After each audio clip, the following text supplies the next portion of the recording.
बिस्मिल्लाहिर्रहमानिर्रहीम अस्सलाम वालेकुम मेरी यूट्यूब फैमिली ਨੂੰ कैसे हैं आप। ਤੁਸੀਂ ठीक हो फेसबुक वाले हो ਤੁਸੀਂ किदा ਤੁਸੀਂ ठीक हो। आज हम बनाएंगे घर में बड़े ही आसान और सस्ते से पैन केक जो हर बंदा बना सकता है। ये चीज़ें घर में हर किसी की होती हैं। 2 अंडे ले लेंगे, हम ज़रा ज़्यादा बना रहे हैं, थोड़े बनाने हैं तो इसी क्वांटिटी को आपने कम कर लेना है। बेटी माशाल्लाह सारे काम जानती है, अभी बहुत छोटी है, 5th की स्टूडेंट है, लेकिन इसको काम घर के जो है वो हमने सारे सिखा दिए हैं। कह रही कि मम्मा हम बनाएंगे, तो हमने कहा चलें ठीक है। 1 टेबलस्पून इसमें हमने बेकिंग पाउडर डाल लिया है, लेकिन ये हमने थोड़ा कम डाला है, आप थोड़ा ज़्यादा डाल लें, 1.5 टेबलस्पून डाल लें। थोड़ा सा नमक डाल लें, अपने टेस्ट के मुताबिक आपने नमक डालना है इसमें।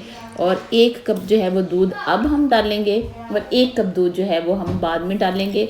4 टेबलस्पून हमने इसमें चीनी डाल ली है। जब आप सारा मिक्सचर ये रेडी कर लेते हो ना किसी भी चीज़ का, तो उसको उंगली से टेस्ट करके देख लिया करें। किसी चीज़ की कमी बेशी लगती है तो आप लोग उसको और डाल सकते हैं। तो इसमें हमने 2 कप जो है वो मैदा डालना है। 1 कप जो है वो 250 ml का है। आप सुन रहे हैं कि मेरे बच्चों का शोर जो है वो कितना हो रहा है। ज़ाहिर बच्चों वाला घर है, शोर तो होता है। 2 कप मैदे को आपने डाल के फिर आप लोग जो है वो इसको अच्छी तरह जो है इसको आप लोगों ने फेंट लेना है, इसको मिक्स कर लेना है। मशीन है उससे कर लें, हाथ से कर लें, जैसे आपको अच्छा लगता है ना, आसान लगता है वैसे काम किया करें। आप लोग अपने आप को मुश्किल में ना डाला करो। कोई चीज़ नहीं भी है तो उसको स्किप कर दिया करें, लेकिन चीज़ को ट्राई ज़रूर किया करें जितनी भी घर में मौजूद हों। ये देखें 1 कप पहले डाला था, 1 हमने अब डाला है, लेकिन आप दोनों कप एक दफ़ा भी डाल के मिक्स कर लो, कोई मसला ऐसा नहीं है। इसमें लम्स नहीं बनने चाहिए, यानी गुठलियाँ नहीं होनी चाहिए। बहुत अच्छे से आप लोगों ने इसको मिक्स कर लेना है। हमारी तो प्रैक्टिस है, हम ज़रा तेज़ी से कर लेते हैं। बेटी है तो वो भी काम नए नए जान रही है, तो इसलिए जो है वो ज़रा आहिस्ता ही स्पीड में काम करी है। 2 टेबलस्पून भर के हमने जो है वो इसमें ऑयल डाल लेना है। कोई भी आप मक्खन डाल लो, ऑयल डालो, हम ऑलिव ऑयल यूज़ कर रहे हैं। इसको अच्छी तरह मिक्स कर लेना है। मिक्स करने के बाद ये देखें इस तरह का आपके पास बैटर रेडी होना चाहिए। उधर तवे को हमने गर्म कर लिया है, लो टू मीडियम फ्लेम पर हमने इसे गर्म किया है। तो अब इस पर थोड़ा सा हमने ऑयल डाल के इसको ग्रीस कर लेना है।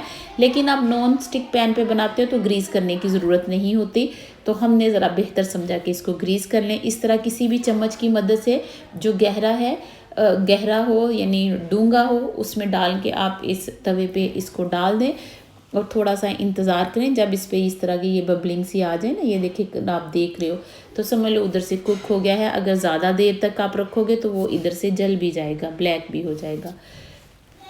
तो इसको आपने पकने देना। ये बहुत प्यारे से फूलते हैं। हमने आपको बताया हमसे बेकिंग सोडा जो है वो ज़रा कम डाला है, हमने 1 टेबलस्पून डाला है, लेकिन आप इसमें ना इतने बैटर में आप 1 टेबलस्पून एंड 1 टीस्पून उसमें और डाल लें, तो फिर आपके ये बहुत अच्छे से और फूल जाएंगे। घर में बनाएं। कभी हम आटे से भी तैयार करके देखेंगे कि आटे के कैसे बनते हैं। मेरे ख्याल में वो भी बहुत अच्छे बनेंगे अगर मैदा आपके घर में नहीं है। बहुत मज़ेदार, बहुत ही लजीज ये पैनकेक बनते हैं। बहुत सारे बनाए थे, इसलिए जो है वो बच्चों ने नाश्ता करना है।